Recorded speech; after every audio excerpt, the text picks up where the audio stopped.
Hi everybody, and welcome to the Rambling Toffee podcast. I'm Mark. I hope everybody has had a great weekend. And like me, I've missed not seeing Everton this weekend. Some people I know actually enjoy the fact that they can have a bit of peace and quiet, and don't get too stressed about watching Everton week in week out. And I can understand.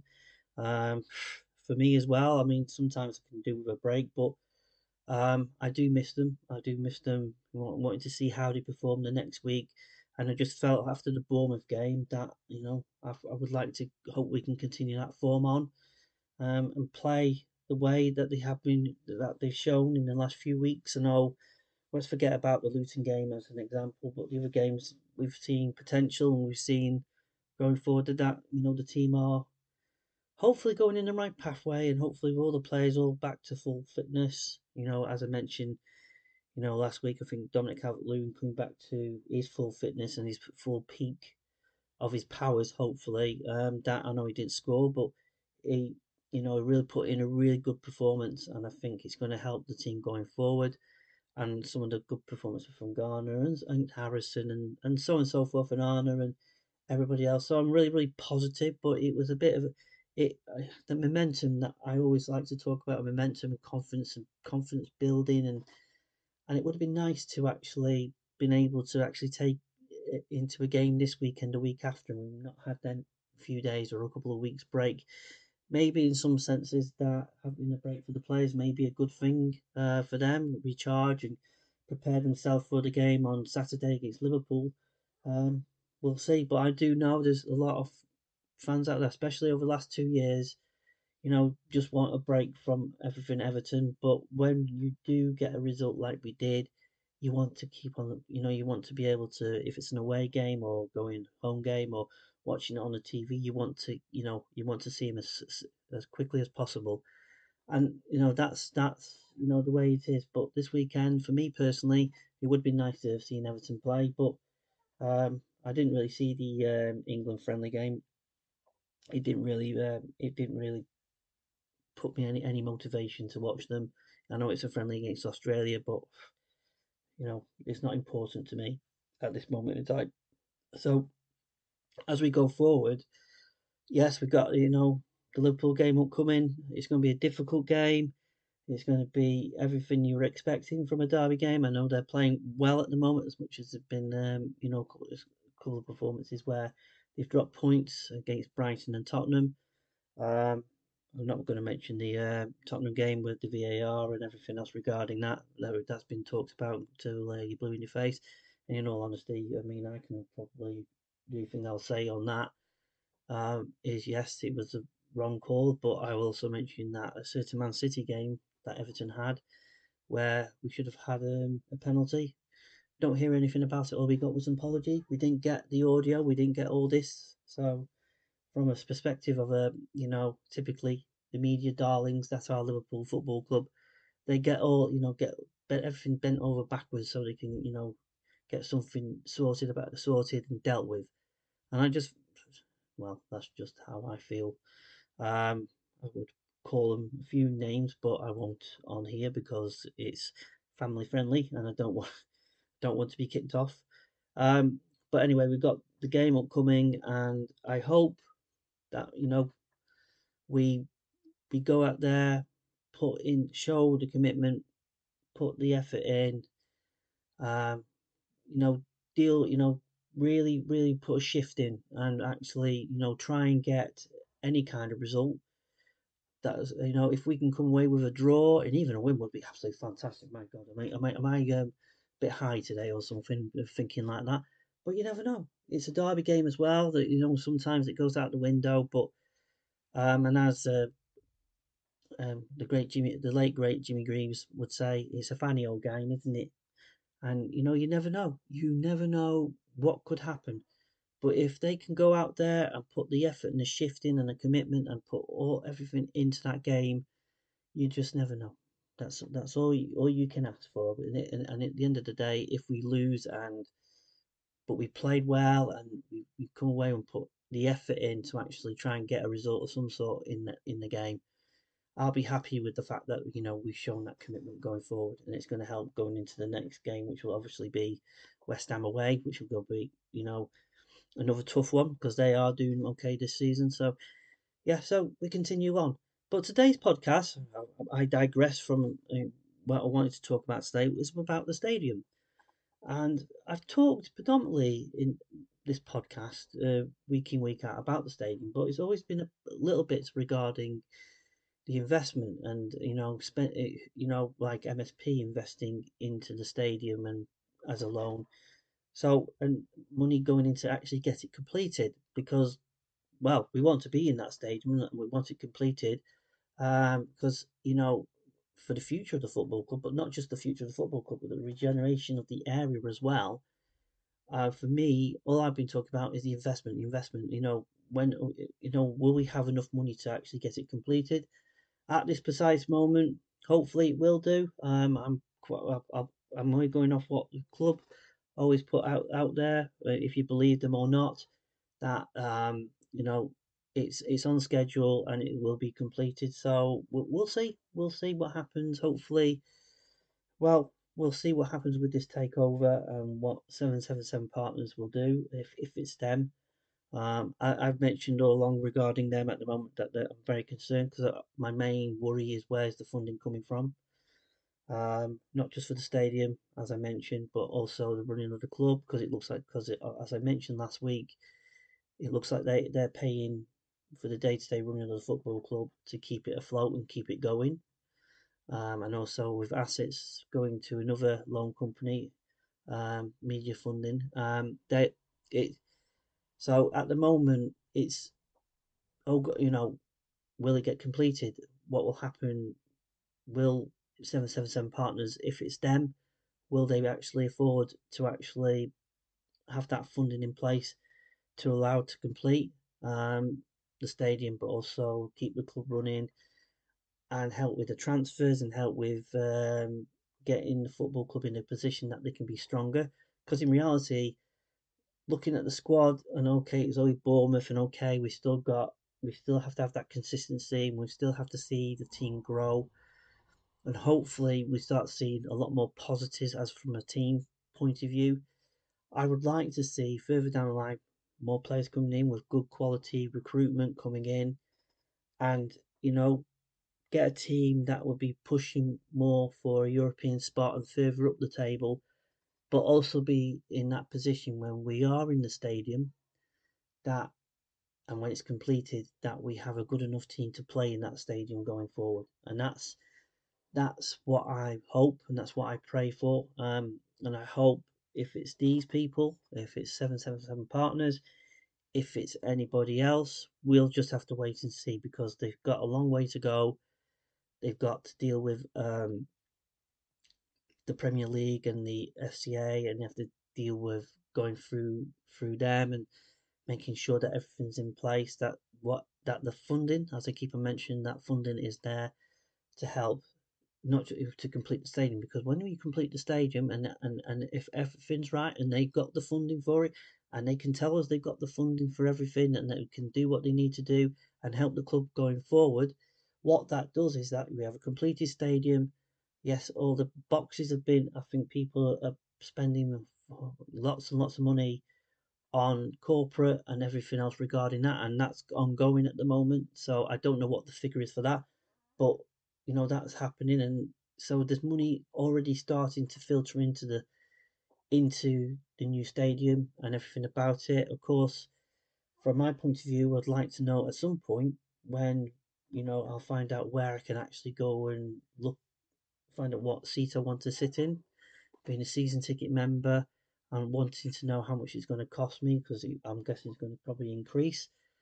But also, when it starts to show, when it starts showing the completion, the test events and everything like that, that's going to be further down the line. So hopefully, we want to hear something soon, in a sense of the word. So at least we've got something positive going forward on that. But as I mentioned regarding the station completion, and the regeneration of the area, it's going to be amazing that you've got all the you know areas going like hotels, restaurants, everything's going to be fantastic, and it's going to have everything you want. And when I was thinking about this, and I was thinking about it a lot, let's be positive about this and think when it's completed stadium, we're moving into there, and I've got my brick facade that's going to be in the ground as well. So I'm looking forward to seeing that or walking on myself every day when I walk past it. So it's little exciting things like that. But I was thinking about this. I was thinking, what would be absolutely great, when we're in that stadium, it's completed. We've got our season ticket. We know where we're sitting. Everything's ready. What was it? Because what I really, really looking forward to, and being positive about this, I know people a bit wary because, of course, they need more funding to actually get it completed. But I'm just going to think way past that at this point in time and think, when it's completed and be really positive about that. And before I go into that, I just want to mention, a few people who, if you are on social media and, you keep an eye on the drone footage that has been ongoing right from the beginning, I want to put some shout outs to Barry 1878 Baths, and also Dixie Dean Boots, which is Mark Thomas, and also Mr. Drone. You can follow them on social media, but they have put some really good footage out week in, week out, evening, day, morning, whenever it's been, and seeing the stadium just grow from just being water in the Mersey in the dock, and seeing it just grow and grow and grow to where it currently is and how fast it's gone up. It's been amazing how it's just going to be so exciting to be able to go in there and actually sit in your seat and actually build the atmosphere, because it's looking like we're going to still generate that atmosphere that we all love and what we get from being at Goodison. And I've been going for a few years now, and I'm going to miss Goodison. We're all going to miss Goodison, I think, and I think we're going to miss the atmosphere that it generates, especially night games and derby games specifically, and cup games and everything else that we've actually watched over the years and seen how generate that kind of atmosphere. You can't get it anywhere else, and I'm just hopeful it will generate itself in the new Bramley Moore Stadium, and it will be amazing. And especially, okay, it's going to be more fans in there. We're going to, we've got the corporate, we've got everything. It's going to be everything modern, because the only downside, of course, is an old stadium, Goodison. And when I go into the main stand where I sit, I go into the corner of the main stand, and the concourse is just one concourse, and it's crammed and cramped. The toilets are old and decrepit, and it just you can just tell, it's not fit for purpose anymore. And it's all well good. You can put a lick of paint and you can keep it, make it look, a little bit nice and a bit new and a bit shiny. But in this instance, it's time. It's been time for a long, long time. I know we've had the conversations with like the King's Dock and of course with Kirby and everything else regarding that. So that's a long story as well that can rant on about. But you know, there's been moments in our history over the last 20 years maybe that opportunities have been there to move to a new stadium. Kirby, forget about it. That was just a wrong decision all there. But the King's Dock was a real. I thought it was going to be absolutely fantastic to go to King's Dock. It would have been absolutely amazing at that point in time. But that's for another day. But we're now, we're in thinking about the new stadium, and I'm just thinking to myself, all these ideas would be great, for your day, because you want to have a good day out when you go to Bramley Moore Dock. You got the Bramley Moore pub, that's still there. You want to go for a pint and everything else, and I'm just like thinking, I live in Cheshire, so I live in Sandbach, so I go with friends, a mate of mine and his son, and another friend, a late friend, who will come to the game, and he picks me up from Winslow, um, and he lives in Mac. So we travel currently to the game, and we park about 10 to 15 minutes away, and we walk that way, and that's how it always been. But I was just thinking, when we do move into the new stadium and how that's going to be different for us. And it'd be interesting to see if we can be able to travel still by car and be able to park a little bit further away and still get that kind of 15-minute walk to the stadium. I don't know. But what was my ideas starting to kick in when I was thinking about the new stadium? When we were doing the surveys and all the questionnaires, uh, what I was thinking, wouldn't it be great that you got the boats and you're thinking you can have the ferry coming from New Brighton and over that side from the Wirral, and I was thinking you could have thousands of fans who can park over that side instead of coming into the city centre, and they can park on that side in the Wirral and New Brighton and get the ferry on a weekend or any boats or any boat hire, whatever they want to do. It's a business out there for anybody, and be able to cart fans over to Bramley Moore. Hopefully, be able to park outside. Even better if they can do something like that. I know you got the key. You got um, the area where you can actually go and get off. I've lost my trail of thought there, but it'd be great to have something like water taxis to get from A to B. From even if you're from the Albert Dock, you just go get off the train. You go off the train at Lime Street and you walk down, and if I'll go go for a few drinks in the city centre, and then you just go to Albert Dock and or nearby there or wherever it is, Pierhead. That's it. Comes out of my head, Pierhead, and you can go and jump on a water taxi, and it'll just take you all the way up to Bramley Moor. The game's over. You get a return. It can take you back down there, but you don't have to do that. You can walk back. There'll be car parks a little bit further away. Of course, you can get the trains. There's going to be like a silver there's other train stations within near to Bramley Moor that you'll be able to get off. There'll be buses, obviously. I'm going to guess right now that if you've been to the Winslow and you want to continue to go to the Winslow when we're in the new stadium, I did hear that they're thinking about having a coach service where you should be able to get a coach from there to take you to the game and then bring you back, and that'll be fantastic. That'll be fantastic to do as well. So there's an option there for anybody who wants to continue to park around Goodison and around Stanley Park and everything about that. So yeah, there's going to be plenty of options there. But I just like the idea of going on a boat. So I can just think August, start of the season, the sun's shining, and it's warm, and you've got your t-shirt on and your shorts, and you get the boat. And you want to get the water taxi from Pierhead or from Albert Dock if there's a place that you can actually get collected from there, or you can go to the Wirral and New Brighton on that side, and you can get a water taxi or a ferry or anything like that, and it just takes you over to Pierhead. And then all you have to do is get off at Pierhead and just walk to the ground, or they might have a docking station right next to Bramley Moor. I don't know, but that's obviously something's been suggested.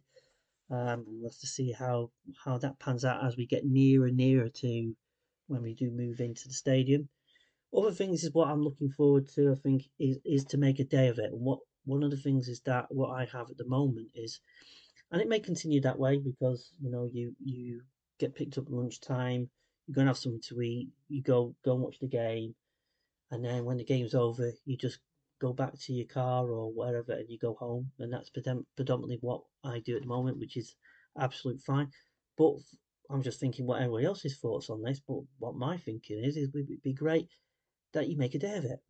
So you can, if you're not doing the car thing, or you like, I've got a 6-year-old. When he's a little bit older, I would like to take him to a game, but it might be might be a bit touch and go if I can get a ticket for him. But if the opportunity was ever there, and I can't go with my mates, and I couldn't, they weren't there, or I couldn't go, I was thinking I could get the train to Lime Street, and then I can go into the city centre for a bit, and then I can travel up to Bramley Moor, and there's entertainment on right from in the morning all the way through to the evening, and hopefully that's what they're going to be doing. But it'd be interesting, from when the questionnaires and the surveys and everything else that was actually taking place to see what everybody else was thinking. So anybody out there who's listening today, give me some feedback. What do you think? Where do you think you should go. What do you want your day at Bramley Moore Dock? Because in essence, what I'm thinking is like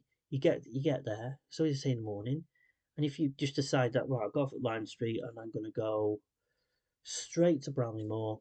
I'm gonna walk there because it's a nice day, one day, half an hour walk, I believe, and you get on there, you get into the fan park, and you get into where the where everything is taking place, and you've got all the food courts, you've got the entertainment on, you've got big screens, you've got everything that's going on right there.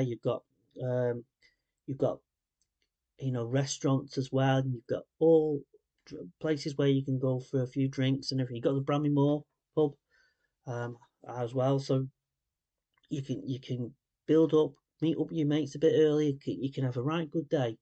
And if the game's 3 o'clock, so you can go in and you've got all that sort of thing going on, you can actually have a really good day. And then when the game's over with, if we get a result, when we win, lose or draw, it doesn't really matter. But you can after the game, you can go into the restaurants, you can go to the bars, and you can go to the concourse, which will be still ongoing. And I'm guessing there'll be like bands and groups on and everything like that. They might have even football on the big screen at the 5:30 kickoff or whatever they've else planned, and you can stay around. You can have a few more drinks, and you can enjoy yourself. And then when you're ready and you think right, it's time to go, you can go and get back and get the train back to wherever you live.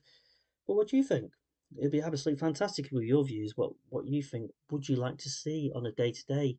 Because that's what I'm really excited about. It's like if you can continue to keep doing the same thing, which is I think I would probably still do, but there's going to be more options and more opportunities to do a little bit more than just go for something to eat, park your car, go to the game, watch it, and then leave, get in the car and go home. There might be more options out there. And it's not my personal view because sometimes we might get a defeat and it's raining outside and I just can't be bothered and I just want to go.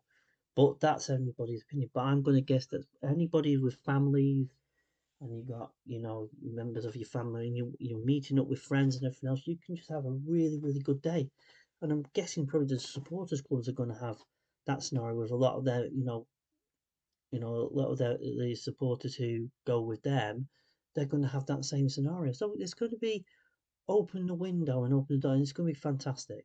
I'm just looking also for the Wi-Fi. It's going to be nice to actually have a good signal around the stadium because at the moment at Goodison it's quite difficult to get any kind of signal, if any. I'm quite shocked if I do get a ping and a text message while in the main stand. So it's so positive and that. The other thing is, just before I digress on this because I keep on rambling on as usual. Um, but I just also mention the big thing about this is when it's completed, there's going to be plenty of sponsorships, plenty of naming rights, maybe commercial opportunities. It's just going to be everybody will want a piece of Everton, of Bramley Moore, and they will want to have their names and everything branded and everything all over the stadium. And of course, as was announced the other week, our stadium has been chosen for the Euros 2028. And of course, that's been confirmed that it's going to happen. So you just imagine when we lead up to that, the TV company and TV and fans coming from all over Europe, who are going to be playing in that, who are going to watch their team play in Bramley Moore. It's going to be, you think, for the regeneration, not just of that area, because by the time we get to 2028, there's going to be like shops, supermarkets, there's going to be all sorts of things around hotels and everything else, and it's just going to be a hub. So it's not just like you go to the city centre. You got another part of Liverpool now where there's going to be lots of things going on, not just for that, but also for, of course, for us, and but also we could have concerts, we could have NFL, we could have. That's if the pitch is made available to actually for NFL games on it. I don't know, all sorts of great stuff, and that's just going to generate extra money, not just for the city through that, but also for the club. So yes, we need. I've always talked about the club, previous board, and everything else, where they kept on saying when we get in the new stadium, when we get in the new stadium, I'm saying it in a funny way that when we get in that new stadium, a lot of these commercial deals and a lot of sponsorship and everything else will hopefully start to happen, and we'll start being positive, and money will start to come inwards.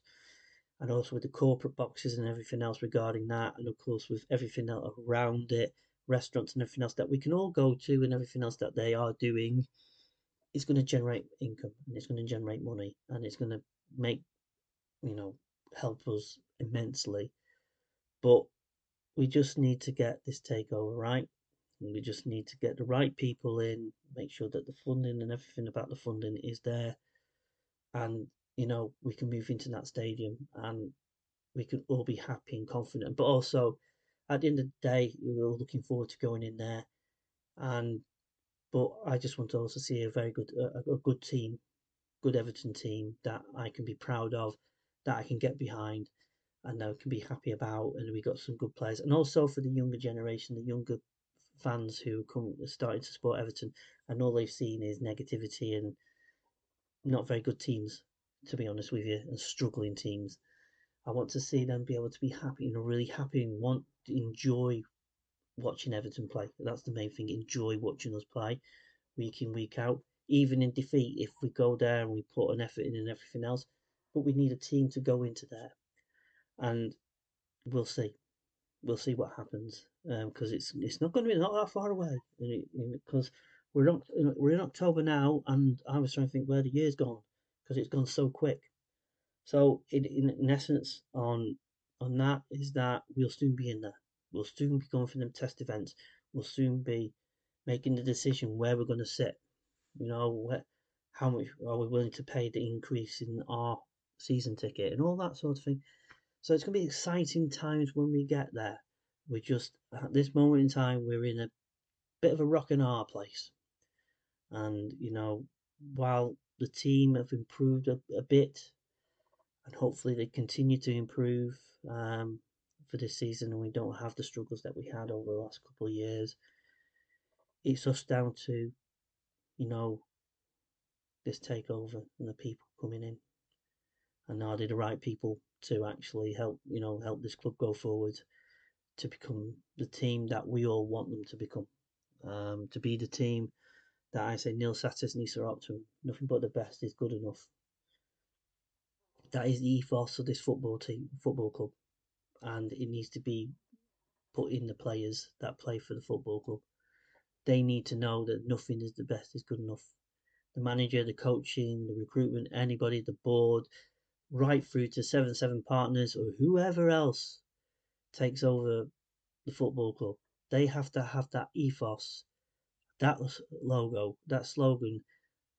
That is who we are, and that's what they have to stick to and adhere to. And I want to be able to go to the new stadium with a team that I can feel that we're going in the right pathway and we're going to be able to compete up the top end of the table like we should be, like our history indicates that we should be. So, yes, on that note, thank you very much. I've rambled on a little bit longer than I wanted to. Thank you very much for listening today again. Please give me some feedback. Any kind of feedback would be fantastic, positive or negative, just to help me to improve as I go along.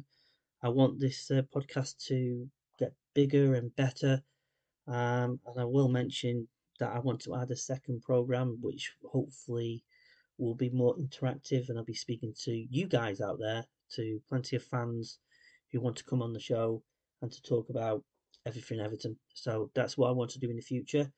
But as I mentioned regarding the stadium and regarding the whole thing about the stadium, please give me feedback. Tell me what you think. What would you like to see when the stadium's built?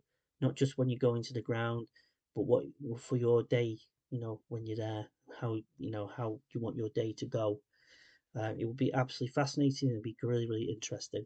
So on that note, thank you very much for listening. I will be doing my next podcast next Monday. So I hope everybody has a good week. I hope we come away from the Derby game in a positive frame of mind and we go from there. So take care, everybody, and I'll speak to you soon. Bye bye.